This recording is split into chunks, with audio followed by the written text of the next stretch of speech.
Bonjour à tous, bienvenue sur cette nouvelle vidéo. Tout d'abord, je voudrais vous souhaiter une très bonne année 2020.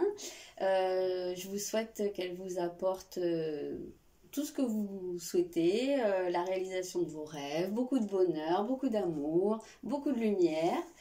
Voilà, je voudrais aussi remercier toutes les personnes qui me suivent, les personnes qui regardent ces vidéos, qui me mettent des petits commentaires très gentils, qui me touchent beaucoup. J'essaye de répondre à tout le monde. Parfois il y en a qui passent un peu à l'as parce que je suis pas chez moi ou voilà, mais bah voilà, en tout cas ça me touche beaucoup, ça me donne confiance en moi et voilà, je suis très contente de la manière dont les choses se passent. C'était un peu compliqué pour moi de me lancer à faire des vidéos parce que je suis très timide et finalement j'aime beaucoup ça et voilà, c'est beaucoup d'échanges et merci beaucoup. Voilà, donc on va commencer, je vais faire rapidement, alors c'est très rapide parce que je suis en passage express chez moi, donc j'en profite pour vous faire une petite vidéo générale en fait, un tirage vraiment axé sur le message que vous devez entendre en ce début d'année. Donc je sais pas du tout de quoi ça va parler, donc on va voir, hein, c'est toujours un peu freestyle les tirages, mais voilà, c'est ça qui est sympa aussi je trouve. Donc vous faites votre choix, vous avez la pomme de pin, vous avez les canards mandarins et vous avez le coquillage. C'est pas hyper flagrant, mais c'est un coquillage. Voilà, si vous voulez faire pause, allez-y. Moi, je vais commencer directement avec la pomme de pin. Alors, pour ceux qui ont choisi ce groupe, vous avez Saturne. Vous avez le 6 de coupe. Déjà, il y a un premier truc qui me vient là, c'est j'ai l'impression que votre premier message, c'est de regarder en face, c'est un petit peu de vous confronter à vos rêves d'enfant. C'est presque un peu avoir un dialogue avec l'enfant que vous étiez et lui demander... presque, j'ai un peu cette idée-là de lui demander son avis, comment tu voyais les choses, est-ce que je suis la personne que tu rêvais d'être, est-ce que j'ai accompli tous tes rêves, je sais pas, j'ai un petit peu cette idée-là, qu'il pourrait y avoir un dialogue avec alors, votre enfant intérieur, ou presque, voilà, demander à l'enfant que vous étiez, vous faire un bilan en fait, est-ce que je suis dans la direction dont j'ai toujours rêvé? Est-ce que quand j'étais enfant, c'était ça la vie dont je rêvais? Qu'est-ce que je voulais accomplir, etc. Voilà. Vous avez la force. Vous avez partagé vos pensées. Obtenez plus d'informations. Et vous avez le père. Donc, oui, on a cette idée, donc, bien c'est marrant, ouais, parce que quand même, là, ça m'interpelle un petit peu. Entre Saturne et le père, on a doublement cette vision du père. Et pour moi, il y a vraiment ce côté de regarder des choses avec un côté un peu... oui, une tendance à faire un bilan, mais il y a un côté un peu froid. Là, on essaye de s'extraire de l'émotionnel. Et quand on parle obtenir plus d'informations, et là, on a la vérité. Et c'est vrai que l'énergie de Saturne, c'est quand même de lever le voile des illusions et de se confronter aux choses, à la réalité des choses. Et est-ce qu'on est capable de se confronter à cette réalité-là? Est-ce que, oui, justement, est-ce qu'on n'est pas encore, des fois, pour certains, dans une certaine illusion, dans un certain regard sur les choses un peu naïf? Est-ce que... oui, parce que c'est quelque chose pour moi avec cette force qui vous demande du courage et j'ai l'impression qu'il y a un petit peu ouais, cette idée de grandir en fait un petit peu et ça peut passer par un bilan. Donc pour moi en fait quand on parle de partager vos pensées, ça rejoint ce que je vous ai dit au début.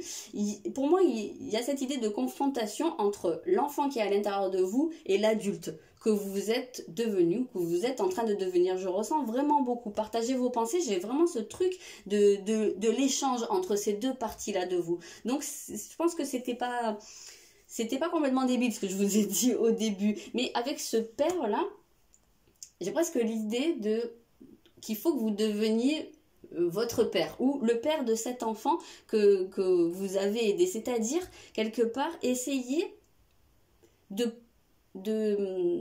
alors de protéger l'enfant que vous avez été, donc votre enfant intérieur, mais en l'amenant à grandir, c'est-à-dire en lui montrant la réalité des choses, donc vous, en vous montrant la réalité des choses, mais pas de manière trop abrupte, parce qu'avec Saturne, on a quand même ce côté très froid, très tranchant, très net, c'est comme si, c'est comme ça, et en même temps, vous avez ce côté de l'enfant intérieur qui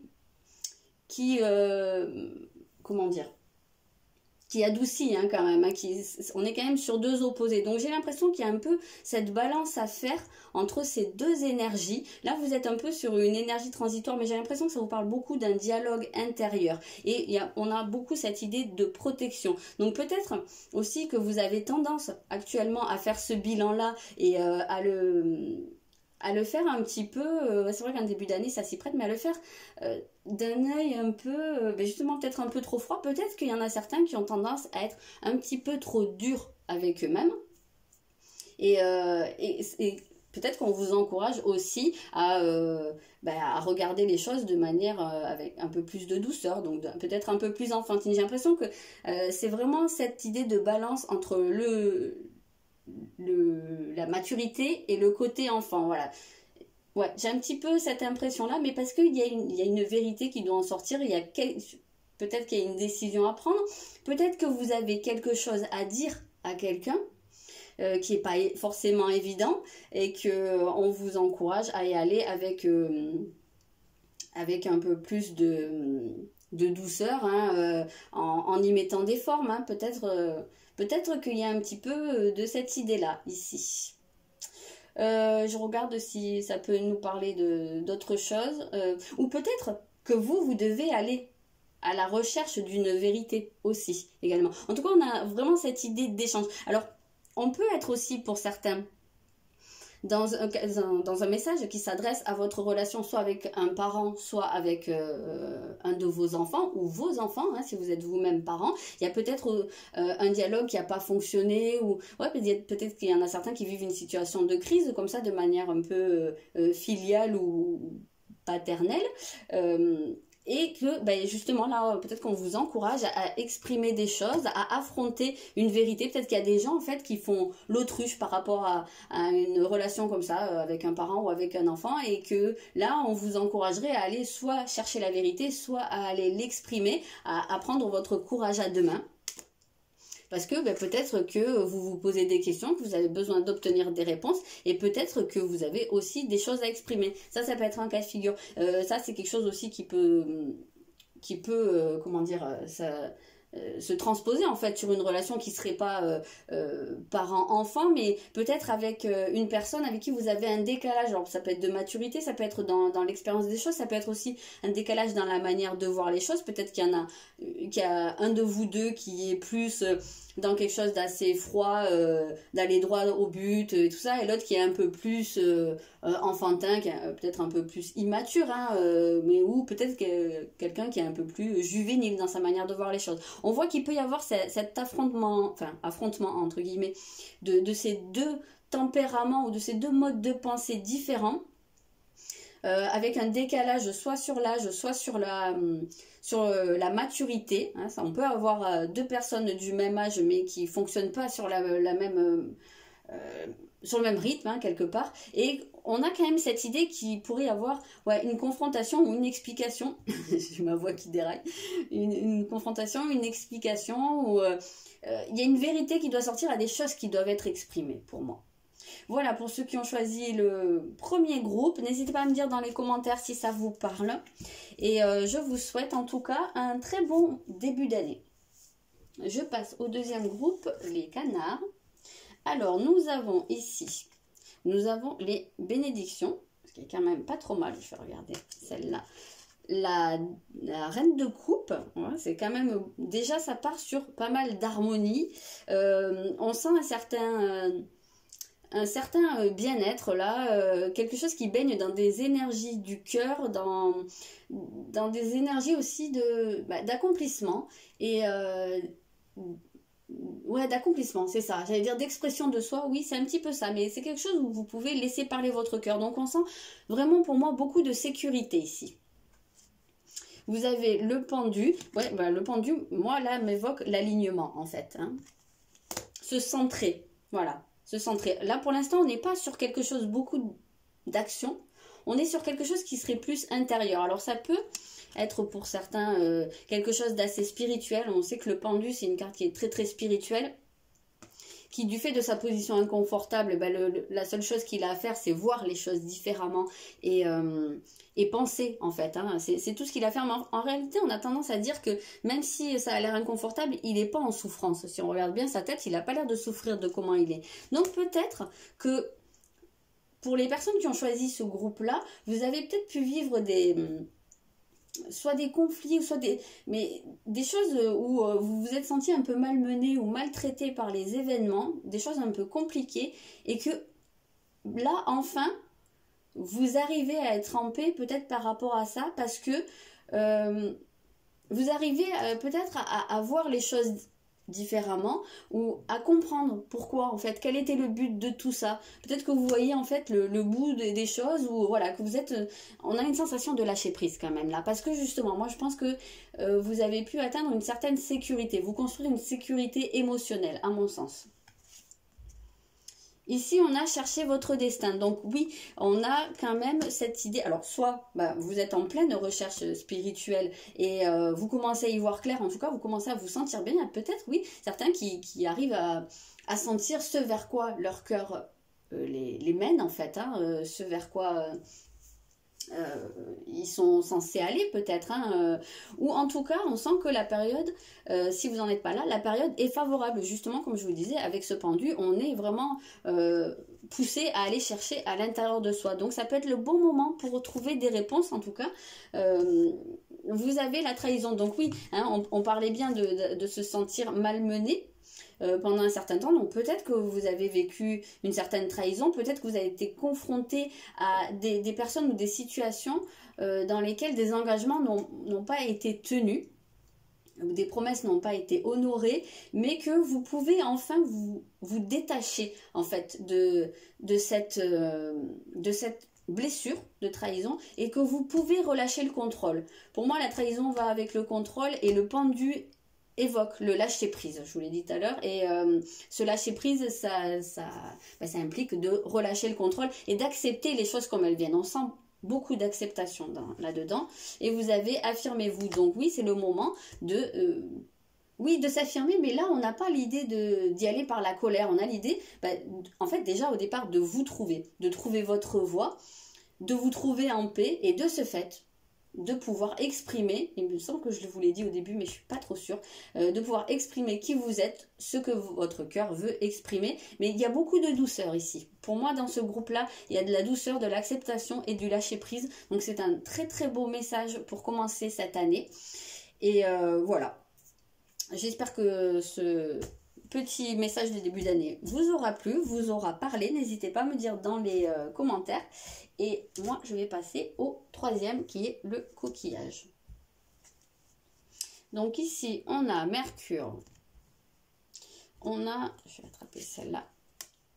On a l'empereur. Donc on est déjà sur quelque chose qui... pour moi, j'ai l'impression qu'il... Alors, c'est un peu plus matériel hein, par rapport aux autres. Pour moi, il y a des idées qui sont en train de se mettre en place. Pour moi, alors, ça peut être professionnel ou ça peut être matériel. On a quand même pas mal cette idée-là. On verra la suite. Mais en tout cas, vous êtes dans l'optique de stabiliser des choses. Donc pour moi, il y a pas mal de projets ici avec cette association de cartes. J'ai l'impression que vous êtes en train de vous projeter et de mettre en place, de réfléchir à des choses que vous pourriez mettre en place justement, mais dans une idée de stabiliser. Alors ça peut être, comme je vous disais, votre vie professionnelle, ça peut être votre vie matérielle, ça peut être aussi relationnel, mais dans l'idée d'établir des fondations, hein, de mettre en place des choses concrètes, quel que soit le domaine concerné. Et on voit qu'il va pouvoir y avoir alors beaucoup d'idées, beaucoup des échanges aussi, et il y a aussi peut-être ce côté où justement vous avez tellement d'idées, où vous avez tellement de choses qui vous passent par la tête qu'il pourrait y avoir une tendance à s'éparpiller Mais l'empereur, il vient quand même stabiliser tout ça. Donc on voit que ça peut, vous êtes beaucoup dans votre tête, dans votre mental, mais ça peut être canalisé dans le sens où vous allez pouvoir mettre en place des choses beaucoup plus concrètes. Ici, on a le monde, donc ça peut très bien être, oui voilà, pour faire aboutir des choses. Moi, avec ce monde, je vois l'aboutissement, la concrétisation de projets ou de quelque chose en fait, hein, à quoi vous pensez beaucoup, qui occupe vraiment beaucoup votre esprit. On peut voir aussi si c'est dans le domaine professionnel, mais pas seulement, hein. On peut voir ici les communications, les réseaux, il y a peut-être des échanges, il y a peut-être des choses qui se font à distance, hein, ou qui nécessitent un certain réseau. Ça peut être un réseau social, internet, ça peut être les moyens de communication, mais ça peut être aussi un réseau amical ou une clientèle, ou enfin vous voyez l'idée quoi. Vraiment l'idée que ça passe par quelque chose de très social et par le relationnel. Donc ça peut très bien s'appliquer à des projets, auquel cas on vous encouragerait peut-être justement à beaucoup communiquer et à vous appuyer un petit peu sur votre réseau. Et si c'est plus relationnel, peut-être qu'il y a quelque chose à distance, ou peut-être qu'il y a quelque chose justement qui se met en place, qui est en vue d'un aboutissement, hein. Si c'est plus sentimental ou affectif, hein, on peut voir une idée de projeter quelque chose pour une concrétisation, une union ou une réunion, hein. On a un peu cette idée-là. Ici, on a intégré le sombre, ouais, d'accord. Avec la carte du monde, hein, quand on parle d'union ou de réunion, on a cette idée où on accepte, hein, on est un tout. Donc, il faut aussi savoir accepter les parts sombres, soit les siennes, soit celles des autres. Donc, il y a peut-être aussi cette idée d'intégrer peut-être des choses qui ont pu vous paraître des obstacles, ou qui sont à l'heure actuelle des obstacles, ou des choses qui vous déplaisent. Et bien là, on est dans l'idée d'accepter tout ça comme faisant partie du tout, du package en fait. Alors on est sur une idée de quelque chose d'assez global, donc de prendre de la distance aussi par rapport à ce qui vous préoccupe, et peut-être aussi de plus être dans le petit détail, ouais mais il y a ci qui va pas, ça, ouais mais voilà, et peut-être de vous décourager ou de vous éparpiller, alors qu'en fait là on vous invite à regarder les choses d'un peu plus loin et de voir la globalité, de voir les choses dans leur ensemble, qui me semble ici beaucoup plus positive. Et moi je pense que si vous regardez dans l'ensemble, vous allez pouvoir voir quelque chose qui est viable, à mon avis. Il y a cette idée-là.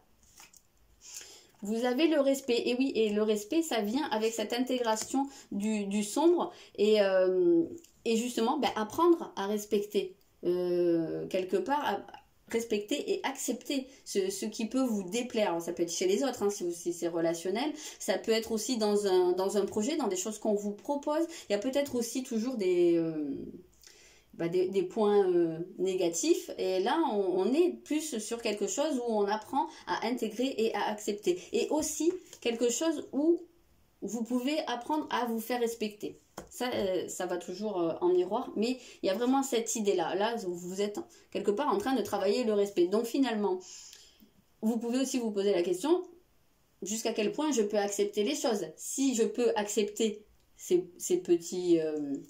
ce qui ne me convient pas, voilà, je vais peut-être pouvoir aller vers plus d'unité, plus d'union, mais union c'est pas forcément sentimental, c'est intérieur quoi, hein. Mais à condition que ça respecte vos convictions, les objectifs que vous êtes fixés, voilà. Mais en tout cas, on a cette idée vraiment de voir sur du long terme. Pour moi, c'est vraiment penser quelque chose sur du long terme et prendre de la distance. Et vous avez, si vous y croyez, donc effectivement, vous avez la possibilité de mettre en place quelque chose de solide et de viable sur du long terme, mais à condition d'y croire. Et pour moi, c'est à condition de ne pas vous laisser décourager par des aspects qui sont un peu plus sombres, parce que rien n'est jamais parfait, et il y aura toujours des points noirs. C'est un peu moche dit comme ça, mais des aspects négatifs. Il y a toujours des choses qui vous déplairont, et le tout c'est d'accepter les choses dans leur globalité, et quelque part, est-ce que l'ensemble de la chose vous paraît avoir une dominante positive ou pas? bah, si c'est plus positif que négatif, bah, peut-être allez-y, foncez, quoi. Et voilà, croyez-y, quoi. C'est ça, mettez-y votre cœur. Il y avait un truc qui était passé et c'est reparti, donc j'essaye de voir si ça me revient, mais je crois que ça a été furtif. Donc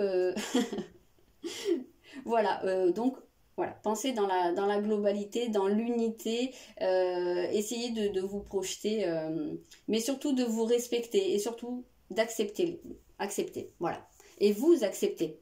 Peut-être qu'il y a des peurs aussi ici, hein. Peut-être que le sombre, c'est vous, c'est votre manque de confiance, c'est des choses où vous avez l'impression que vous n'allez pas pouvoir, vous n'allez pas être capable, ou vous n'êtes pas assez bien, vous n'êtes pas assez si, bah voilà, peut-être déjà respectez-vous, croyez en vous et croyez en votre projet, parce que pour moi, là, il y a quelque chose d'extrêmement positif. Je ne sais pas ce que c'est, hein, qui vous occupe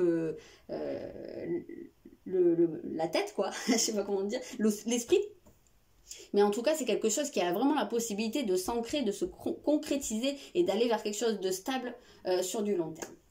Voilà pour les personnes qui ont choisi le troisième groupe. J'espère que ça vous aura plu, que ça vous aura parlé. N'hésitez pas à me dire dans les commentaires. Je vais m'arrêter là. Je vous souhaite un très bon début d'année et je vous dis à très bientôt.